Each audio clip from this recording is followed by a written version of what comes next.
And welcome to the Jet Turner pregame show. We're joined by Broome head football coach Jet Turner. Well, Coach, it's been several weeks here to recharge the batteries, get everybody healthy. Let's talk a little bit first about having a little time off. Yeah, I think the bye week came at a great time for us. We were able to play, to get some kids healthy and have some good practices and get them rested up at the same time. So to get ready for region play. So it came at a good time, and our kids have responded well, so we feel like it was very beneficial to us.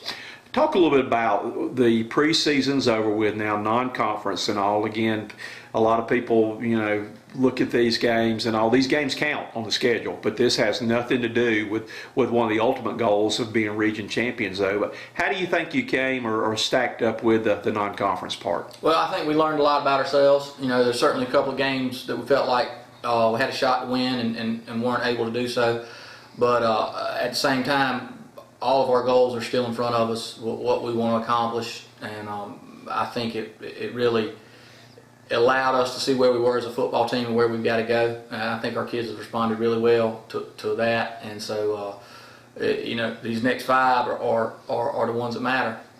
You knew coming into the season that you had DeMarco coming back as a good running back, but you've got, some other players that have really stepped up. You found another back who is an excellent back at this level. You found receiver catching the ball, though. But, who have been some surprises for you here early in the season? Well, I think Jarius Jeter, the running back, has been really on both sides of the ball, has done a great job. And we knew he was going to be good. I just think he probably got there a little faster than anybody expected. So he's done a great job.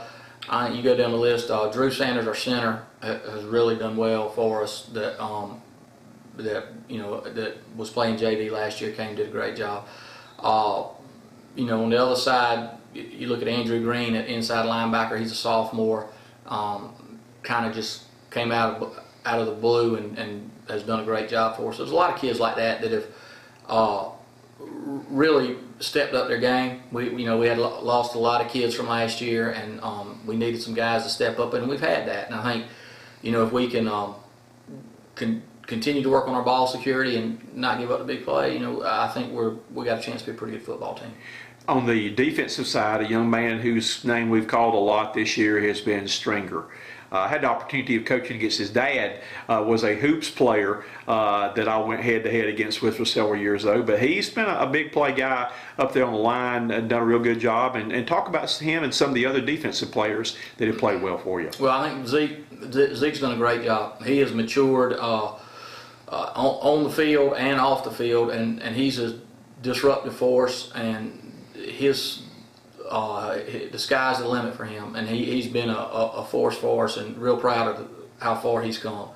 And we got guys. Hunter Bice is a senior that last year he skipped a year, sophomore year, played as a junior at defensive tackle, has done a great job. You got Josiah Cromer, who's a true freshman, starting at nose for us. So another kid that's just been outstanding.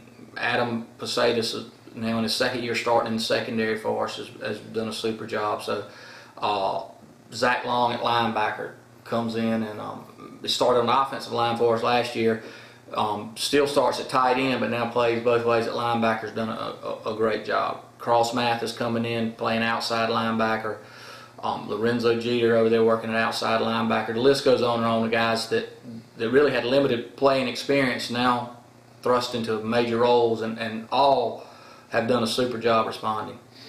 Broome has been noted, for the last several years, I know since you've been here, as always being strong with special teams. That, you've got an excellent kicker in Garcia who can give you a variety of kickoffs, but you got to feel good too that if you get down a situation where you need a field goal, that he is a definite option you've got to try to get that 3 points on the board too. Maru's done a great job and has done for the last couple of years. So he is truly a weapon, and we're not from 50 in. I wouldn't hesitate putting him out there to kick it. Also, not only with the kicking, as far as kicking the game, but return game. Posadas has returned one for a touchdown. That you've got guys that are very capable on punts and kickoffs of getting you good field position and taking it to the house too. Right. Posadas has got one. Dejon Jackson's got one. You've always got DeMarco, who has that breakaway ability. Lorenzo Jeter can take one to distance. So we've got guys that can make plays, and special teams are huge, and we've got to continue to improve in that area and win that part of the game.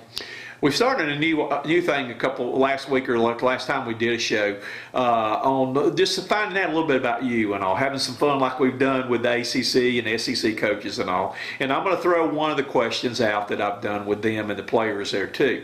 If somebody did not know anything about Jet Turner, what would be the one most important thing you would want the fans to know about you? That is a tough. If somebody didn't know anything, one thing they would want to know about me, I don't know if they probably wouldn't believe it, that I used to be a really good basketball player in high school. Judging by my size and girth now, I don't think anybody would believe that, but I used to enjoy basketball as much as I did football. And then as I got into coaching, football just kind of consumes you, and then I didn't, but used to coach girls basketball and loved that, so that would be something I doubt most people would think about. Well, that's neat. Now, we could team up and make a good backcourt, because I went to college on basketball scholarship, so we could have some fun with that right there, though. But we're having fun with those questions right there, though. We'll jump back in now that we've got Clinton coming in. This is a team that, has played really well at times. I know they had an off game a couple of weeks ago, but they took it too. They beat Woodruff. They played Newberry, common opponents though. But tell us a little bit. You've had 2 weeks to get ready for them. What do you know about playing Clinton in the first conference game? Well, Clinton's going to be a good football team. They a first-year coach, and they've done a good job down there. Those kids are playing hard. That jumps off on the film. They play hard. They got some guys going both ways, but they always seem to have that. But those kids doesn't look like they ever get tired. They got a kid that plays middle linebacker, and they'll put him other places. He's as fast as Des Anderson was. He actually was right there and maybe even beat Des in 100 and 200 this year or last year. So that just kind of speaks to the speed he's got. He's all over the field. They've got some receivers that can go get it. Quarterback does a great job, smart kid, and then they're always going to be physical up front. Their offensive and defensive line, they come after you. They get flat back, come after you. That hadn't changed. They're throwing the ball a little more, but they're still very physical up front. So they're a good football team. Huge challenge for us, but one that we're excited about. We've had a week off, and we're all ready to go. Getting into conference play right now, a lot of people probably looking at South Point there. They've got a couple major college prospects on their team. They've committed, though. But just tell us a little bit about the 5 teams that you're going to have to battle for the conference championship this year. Well, I guess South Point's defending champions, so you start with them. And they're as athletic as anybody in the state. And regardless of classification, I would say, because they'll go up to 4A next year and compete for a state title there. Lancaster, as of right now, is undefeated, so they're going to be a handful. Union, their record is always deceiving because they play the toughest schedule in the state of South Carolina. They've got 2 Division I receivers, so you know what they're going to bring to the table. And Chester, under a new coach, I guarantee you they're going to be improved, because I know him and he does a great job, and they're going to be athletic and big and physical. So again, I like to say, we're in the SEC of high school football in South Carolina, and there is not an easy one. Throw Clinton in there and us, and it's a dogfight every Friday night.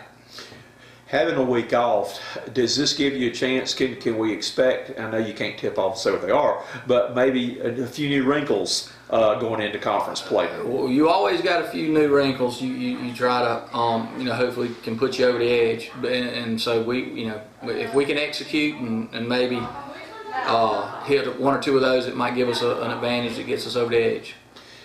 Good chance that we could have rain off and on throughout the game tonight and all. Will both teams pretty much be even? Will that affect either team's game plan, you think? I don't think. I think, well, of course, depending on how bad it rains, but I think the rain affects the team that let it affects them. So we're going to go in and approach it. We practice with wet balls. We've done the things we need to do, so it shouldn't affect us. So we'll go out and try to execute what we do if it's raining or if it's not. Keys to tonight's ball game. What do you see here? We've got to improve on the penalties, which I feel confident we will. We can't, have crucial penalties, and we got to take care of football, which we did a better job of that last week. Defensively, we can't give up the big play, and we've got to tackle better. And if we can do that, create a couple turnovers, then we'll be where we need to be. Getting back, I guess, to the penalties right now, I'm a former offensive line coach too. What have they been saying? I know you get down in a pre-stance and kind of shift from there. Are they saying that you have not been getting set, or what has been the explanation? Because I know it seems like they have called a lot of questionable penalties this year on procedure. Yeah, and the usual response is that we weren't set for a second. You go down and you have to be set for 1001, and then you can snap the ball.